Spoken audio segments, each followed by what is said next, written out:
جو بابا جی ہیں ان کو اہل عرب بابا جی کو بلا رہے ہیں۔ 15 سال اس نے اجرت پہ بکریاں چرائیں، سالانہ جو کچھ ملتا وہ جمع کرتا رہتا۔ پھر پاسپورٹ بنوایا۔ میرے رب کا نظام 5 سال مزید عمرے کی تیاری نہ ہو سکی، پاسپورٹ ختم ہو گیا۔ پھر پاسپورٹ بنوایا، پھر کورونا کی وجہ سے سفر کی پابندیاں لگنے کے بعد یہ سفر نہ کر سکا۔ پھر تیاری شروع کی تو اپنی جمع پونجی 15 بکریاں بیچیں اور بغیر کسی گروپ وغیرہ کے حرمین شریفین کے مقدس سفر پر روانہ ہو گیا۔ نہ ہوٹل کا انتظام، نہ کھانے کی فکر صرف ایک ہی تھی، ان کے در پہ پہنچ جاؤں۔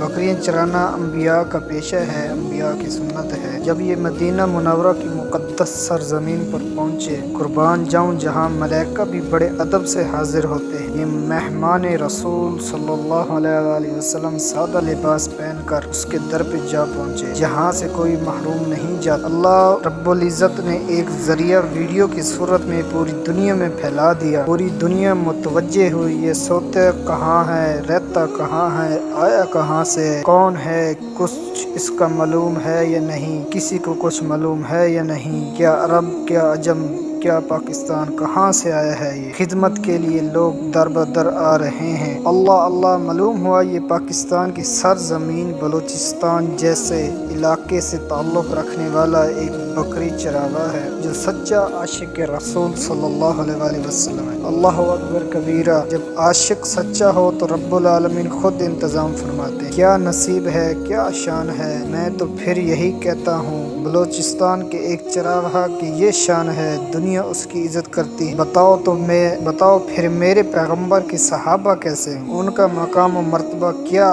اللہ رب العزت نے ان کو دیا ہوگا جو بیان کرنا بھی ممکن نہیں۔ صحابہ کون ہیں؟ دعا فرمائیں حق تعالی ہم سب کو اخلاص کی دولت سے مالا مال فرمائے اور اصحاب رسول اور اہل بیت کی سچی غلامی نصیب فرمائے۔